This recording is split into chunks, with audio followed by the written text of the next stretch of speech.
Hello. Morning, how are you?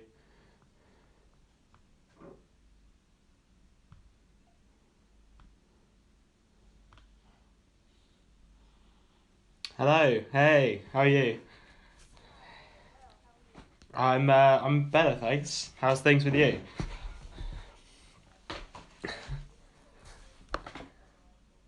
Okay, good, good. Thank you so much for doing this with me, by the way.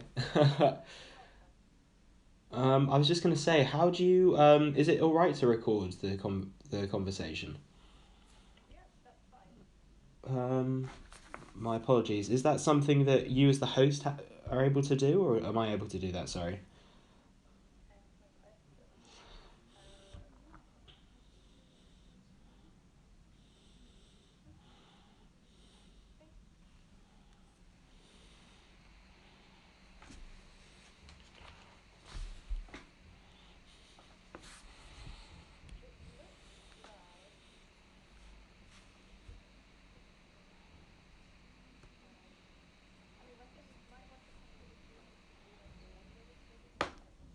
Yeah, of course, of course. Definitely. Sure. I've done this with a few people, but it's through Teams. So yeah, and I was able to do that, but I wasn't quite sure on Box. But no, yeah, that's fine. I'll do it through that instead. But again, thank you so much for doing this with me. Um, bro, your article was yeah, I'd probably say it was how can I say? I mean, it's partly the reason why, well, not partly, a huge reason why I'm kind of writing about what I'm writing about, really. So yeah, it's yeah, there was just a few questions that I had. Yeah, I don't know if you wanted to say anything beforehand, but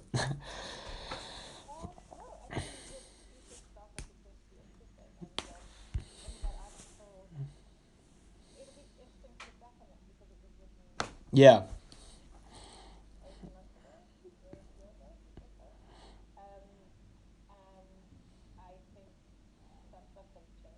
right,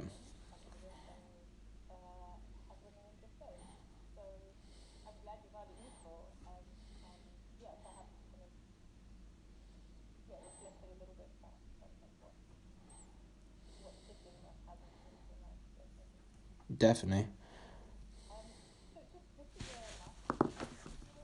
It's no, it's oh, one moment, goodness, it's for my dissertation. I'm just in my third year. Oh, um, is that gone all weird? Hang on. Okay, perfect, brilliant. Is it kind of quiet? Okay. Okay, perfect. Yeah, no, it's for my yeah, I'm in my third year at Kingston University, and it's for yeah, it's a dissertation where we're required to do an 8,000 dissertation. So yeah, um,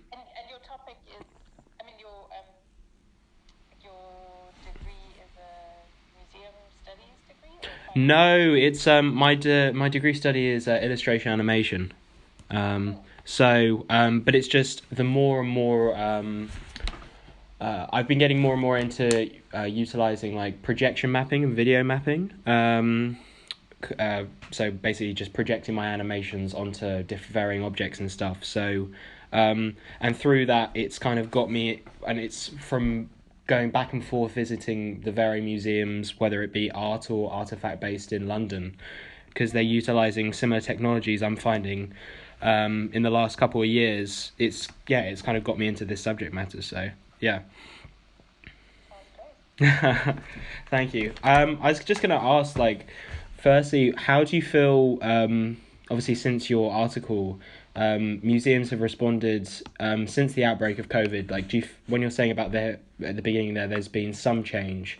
What exactly do you feel has changed? And then just also like, has COVID? Do you feel been the impetus for all change you were discussing? It could have been.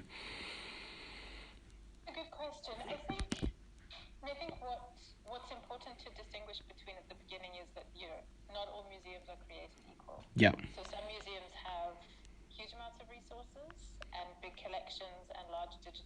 teams and have been doing digital work for a while, whereas others are much smaller. They may be staffed perhaps by part-time staff or volunteers even.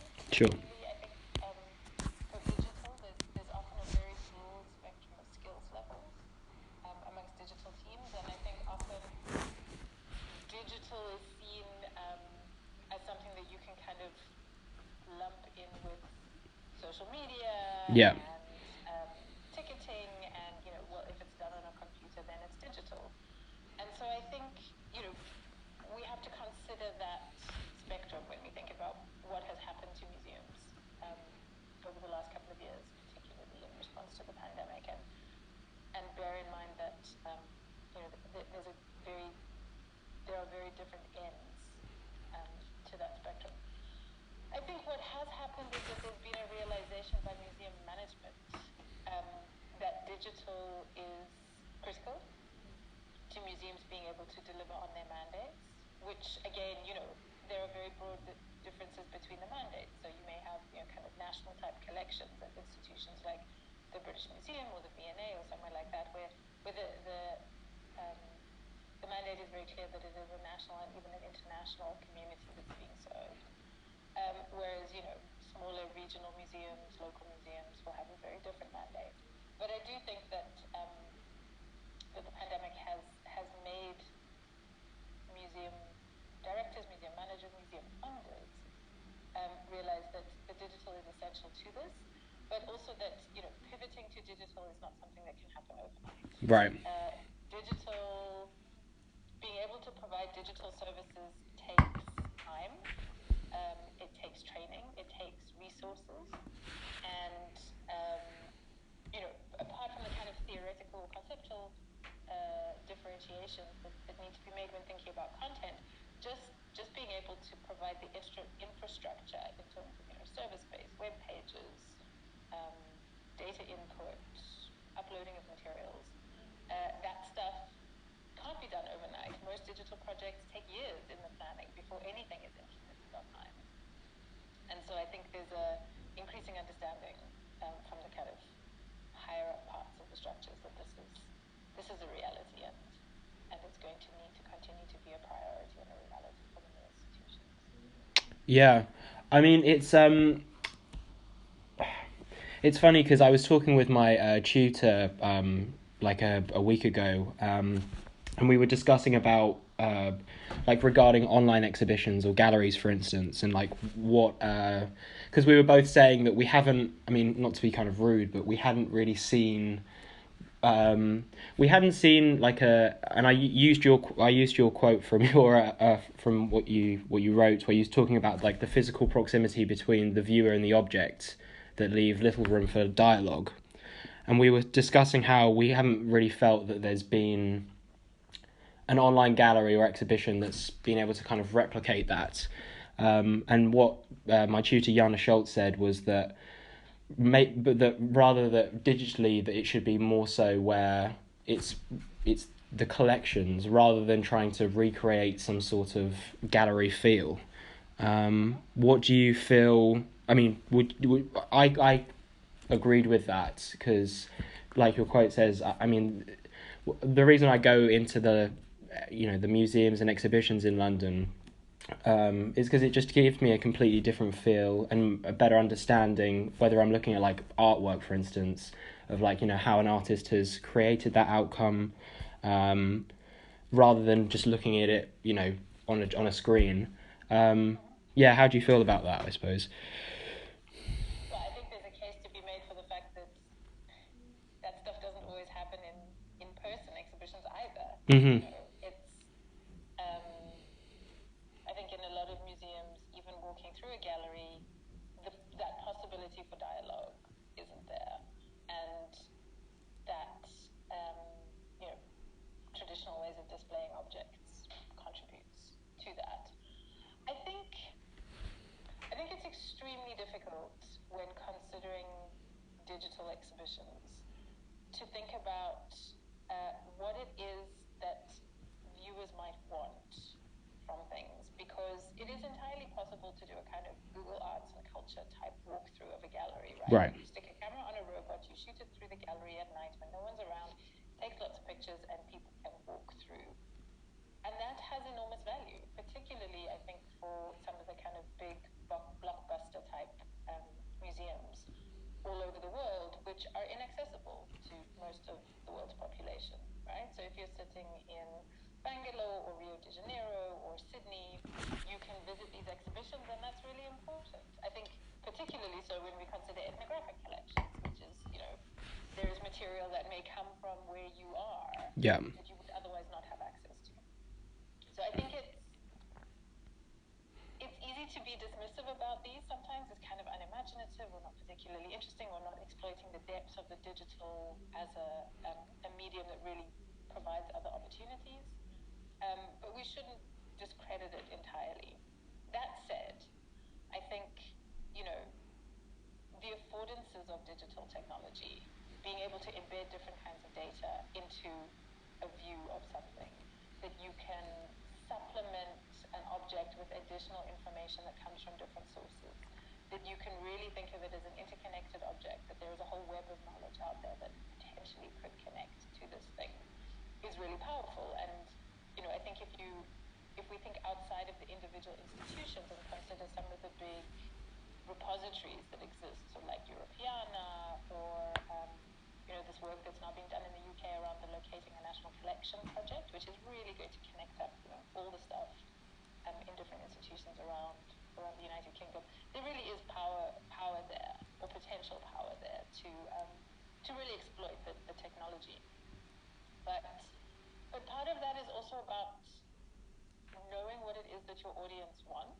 Are they, are your audience coming for entertainment? Are they wanting to just walk through and see stuff and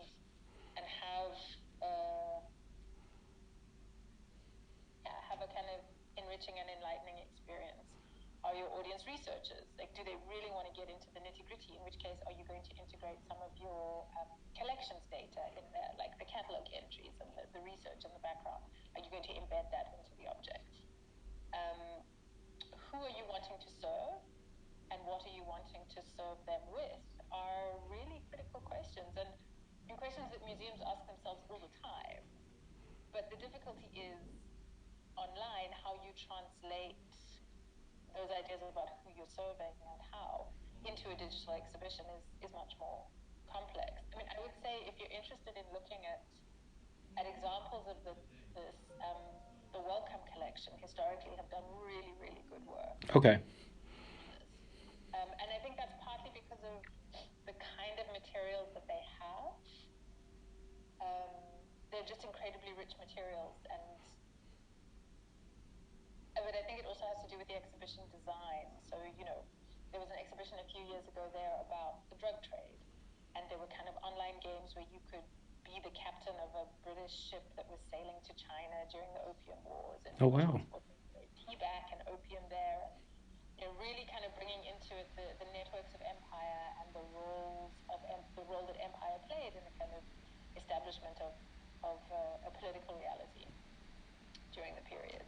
So those sorts of things I think can really enrich an online exhibition. But it's, again, that stuff takes time and it takes money and it takes an understanding that an online exhibition doesn't just mean creating a website for your gallery. It's a different thing, and it requires games designers and UX designers and curators and archivists and all of those people who kind of bring their sets of expertise to the party. And in that respect, I think while COVID may have made things a bit more urgent, like the pressure's on, we've got to do this now, it's not like this wasn't an issue before. Right. This has been something that museums have been wrestling with for a while. But I think, it perhaps highlighted the need a little bit more. No, I think that was that was another thing that that was another thing that kind of Jana and I were talking about, where do you feel that maybe there might be for instance, when I over the past couple years, when I've been, because I go to Kingston and it's only an hour or so away from London, and when I'd be telling classmates that I'd be going to museums, um, they would kind of look at me and be wondering why, in a way, and I felt that there was a certain disconnect between the museums and the general public. And when I was discussing this with Yana, and maybe this is more of an issue with art and design museums as opposed to kind of artifact based museums. But she was saying to me um, that in the last kind of couple of years, you know, museums haven't been the greatest in, art and design museums, that is, she was discussing, haven't been the greatest in creating an inviting atmosphere, as their texts have become more philosophical, where it comes to a point where you're asking yourself, like, who are they serving? And she also expressed that, that people feel as if they need some sort of degree to understand the text or to go to a museum. Do you feel that this is a problem as well with, kind of artifact based museums as opposed to art and design museums? It's a good question. And I think it's all relative, right? Because, so I live in Vienna, and before that I lived in Germany.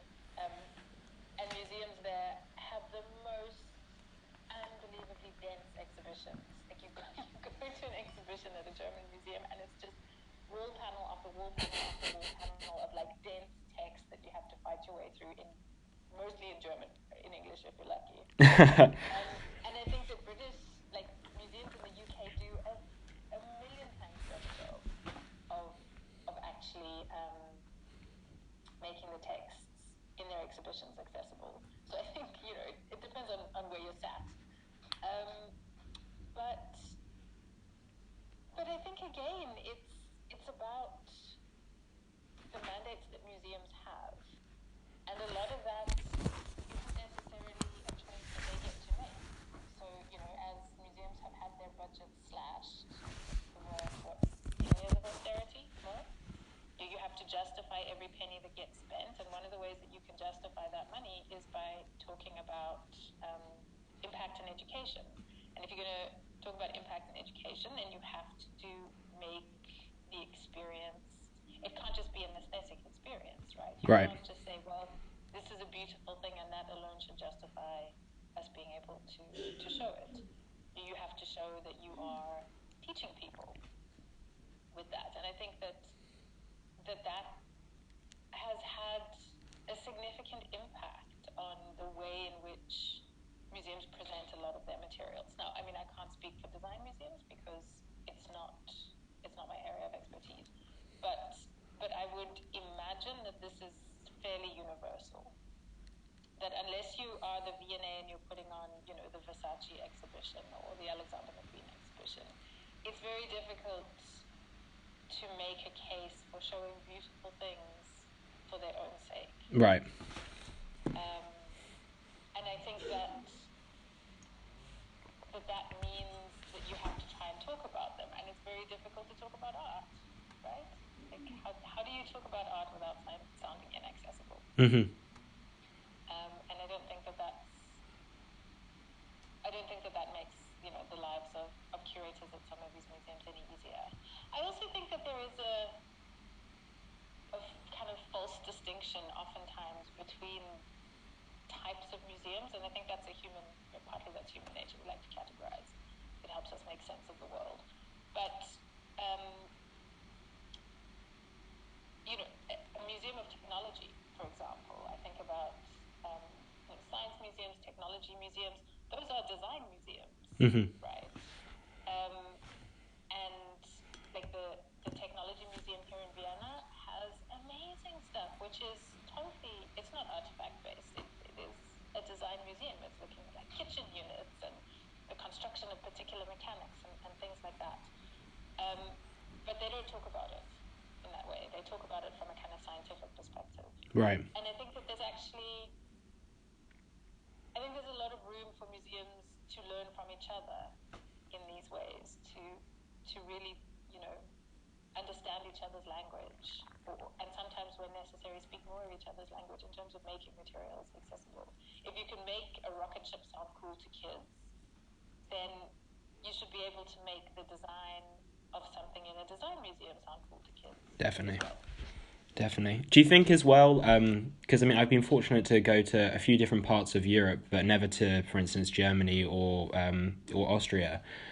Is it in Germany and Austria? Is it kind of similar to how it is where I've been in Spain and France, where you have to pay to get into museums, as opposed to like it's brilliant with London, where the largest museums you don't have to pay unless it's for specific collections. Do you feel like that I guess I imagine that's probably even more there's probably even more of a disconnect because of that as well. Yeah. Yeah.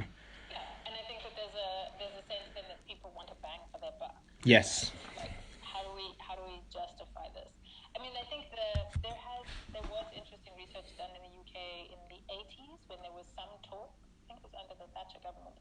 There was some talk about reintroducing a fee Okay. into all museums, and you can look that stuff up. And the argument that was made was, well, actually, the institution doesn't make that much money out of it, and it keeps people out. And a public collection should be as accessible to the public as possible. And what it means is that, in London, you can just drop in. Right. I Yeah. used to just pop into the British Museum on my way to somewhere else because I could literally go in for like 15 minutes if I wanted to and see one thing. It's an incredible luxury and it makes a huge difference. Do I think it affects the way that materials are presented or the way that they're described? I'm not sure. That's a good question. I mean, in the case of the German museums that I used to visit and the Viennese museums now, I don't think that's the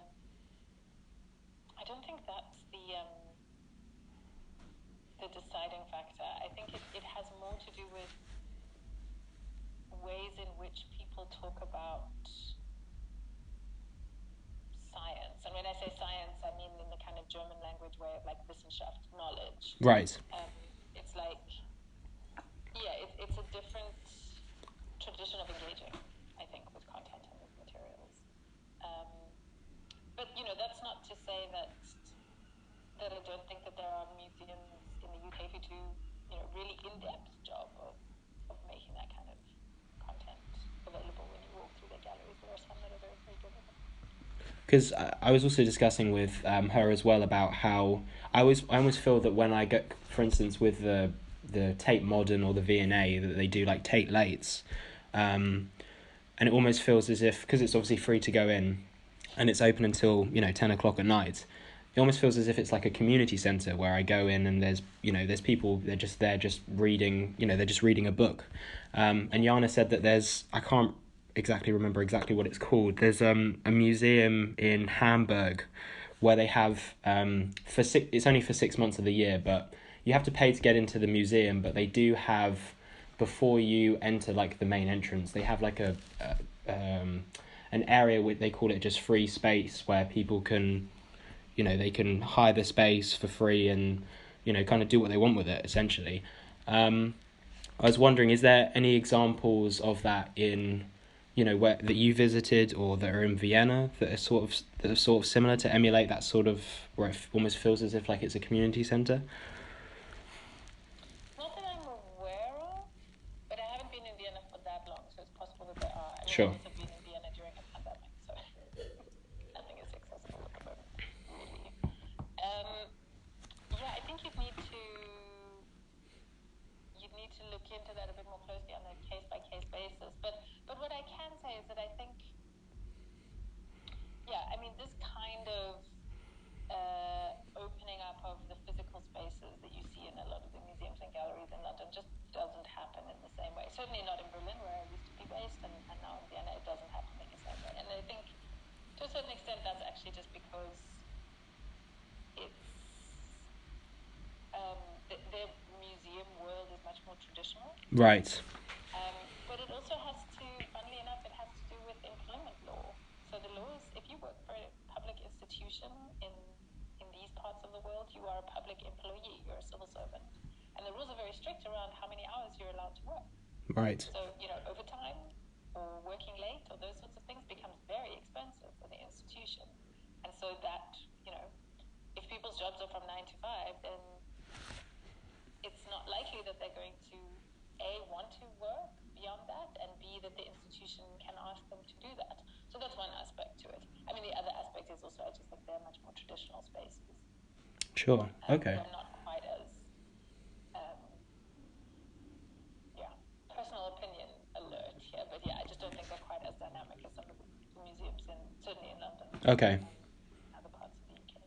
I mean, do you feel then when you were saying about like the online presence, do you feel that, I suppose, how can I say?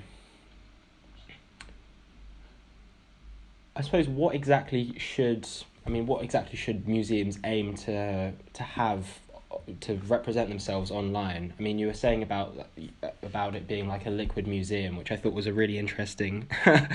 Yeah. Should it be where they're kind of, I suppose they have all their information online, but they should be creating engagement with their communities, or whether that be through, I don't know, running certain events where they're exhibiting local artists' work, or where they're doing interviews, or maybe doing like studio visits with local artists. I mean, how do you feel that museums should go about their online presence, I suppose? I think it entirely depends on who you're talking to. Mm-hmm. So, if you're talking to the outreach people, they would probably say, yes, absolutely, that's totally what we should be doing. We give us some more money and we'll build the most amazing interactive virtual spaces for people. If you're talking to the government who funds them, you may get a different answer, because what the government may say is, well, that's all well and good, but it's British taxpayers' money, so why should we be creating online stuff which is accessible to anybody? Right. We would rather spend the money in-house, like in the institution, to make sure that we reach exactly the people we need to reach. If you're speaking to, a curator whose work is on the documentation side of things, what they're probably going to say is, well, actually the way to do this is to make the catalogue open and give people access to the catalogue so that they can get the information that they need, because the object is just a representation of an object. So I think it really does depend on who you're going to speak to. And if you're speaking to a researcher is going to say, well, just open up your database and let me suck as much information out of it as I can, because I'm interested in, doing something with the data. So yeah, I think it really does depend, and I think the difficulty for museums is that they have all of these masters who they kind of have to serve, and often they don't have enough money, and often they don't have enough time, and often they don't have the staff to do this kind of stuff. So it's less a question, I think, of, well, it should X, Y, and Z should be happening, and why is it not? And more a question of, the ideal is X, Y, and Z. What are the trade-offs that have to be made in order to fulfill as much of that ideal as is possible? Right. And there are difficult choices, and they have to be made by institutions all the time. Yeah. I was wondering as well, just when I mentioned at the beginning, where going to, for instance, whether it be art and design museums, or even if it be kind of historical museums. An example I'll just mention is the Imperial War Museum. Recently, I went to their Second World War gallery, which I was quite surprised on how it was almost like a hybrid of digital and analog, where they were really utilising the sorts of technologies I was explaining at the beginning, such as projection mapping and interactive kind of technologies, to educate the viewer. I'm wondering, because obviously, when you were saying as well before about how, depend on what type of audience member is going, but do you feel that may be utilising such technologies as, multisensory, where you're creating multisensory experiences? Do you feel that this is, it's kind of bordering more onto entertainment than it is, information? Do you feel like such technologies could be the future of curation?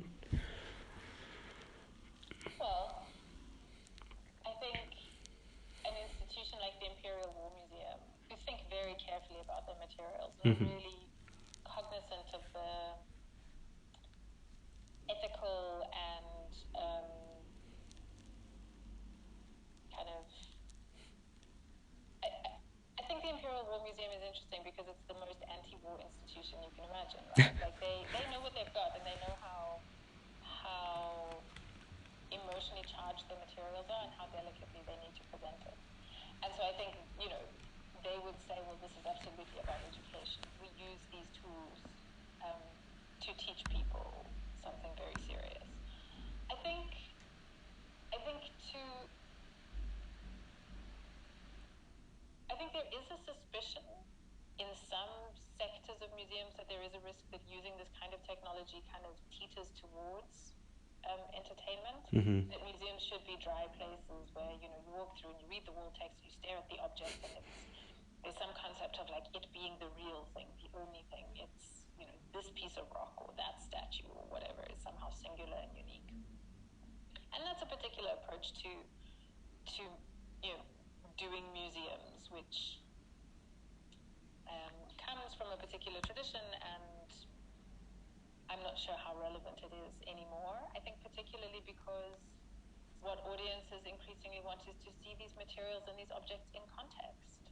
And you build context by using these other forms, right? So if you want to know, for example, about the imperial histories of particular objects in a particular collection, like, some of the materials at the Wellcome, which are based on the Opium Wars and Britain's role in China in the 1800s. How do you tell that story in ways that make it accessible and interesting and viable for a mixed audience? Because you cannot, as a curator, know with any kind of certainty who walks into your galleries, right? You don't know if they can read or not. You don't know if English is their first language. You don't know if they have ever been into a museum before. How do they behave? Do they feel comfortable? And so having inputs that have different that come in different ways, from text to video to sound, projections, mapping, I think is really interesting, as like there's a kind of increasing spatial awareness. But where do these things come from? What do they look like in terms of, where do they fit into the world? And how do we see them in the context of where they come from? All of those are mechanisms that you can use as a curator to kind of build up a more nuanced and a richer view of whatever it is the materials are that you're exhibiting. Now, I think until curators are trained in how to tell these stories in, these sort of multivocal and multi-stranded ways, it's going to be very difficult to say whether or not it's the future of curation, because curators work really hard and it's a difficult job. And again, I think there's also a very big difference between curators in different types of institutions, what their trainings are, like where they come from. If you are a keeper at the British Museum, you probably have a kind of classical education in terms of the materials that you have, rather than someone who has a fine art degree. Mm-hmm. You're as likely to be a historian as a fine art, someone who's trained in a fine art. So there's going to be a whole range of different trainings that curators have.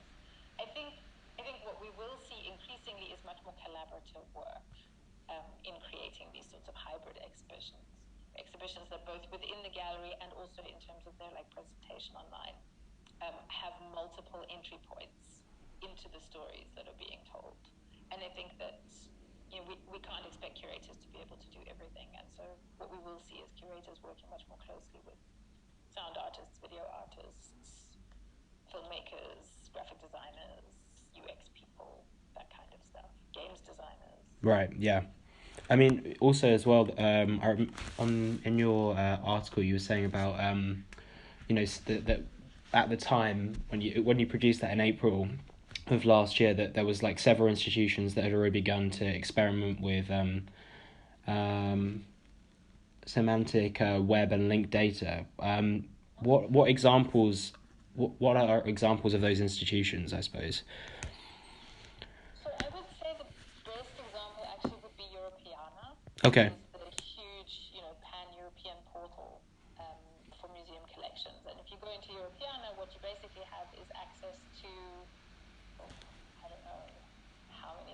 collections now. And the underlying data structure that allows all of these institutions to connect their stuff together, and for you as a user to just go in and search for 12th century Dutch ceramics or whatever. You can find that stuff there because of the linked data structure that sits between them, and essentially it's just a way of like connecting disparate collections together. Right. In terms of individual institutions, the whole point about linked data is that it only really works if you're connecting things to each other. So the British Museum for a while had been working on building, I think it's called Research Space, is their kind of virtual research environment, which is built on linked data infrastructures. I'm trying to think of other ones in the UK. Actually, the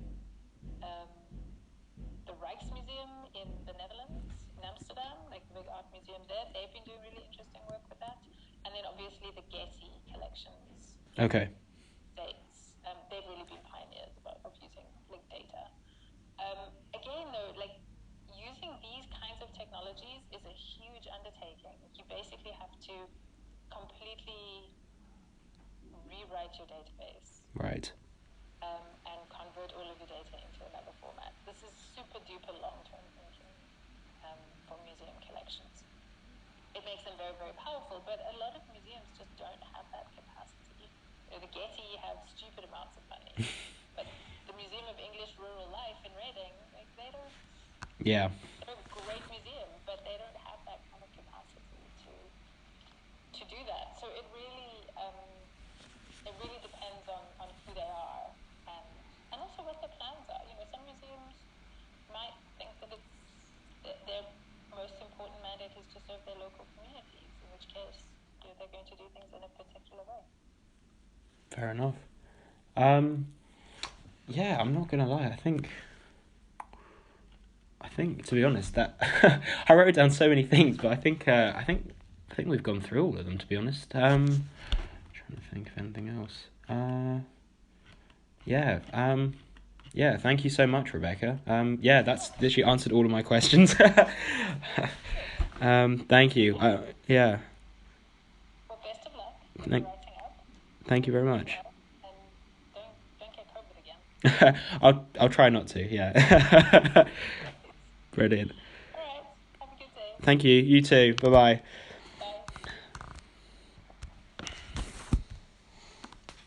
Bye. Ta-da! It went good. Who are you talking to? Rebecca Kahn.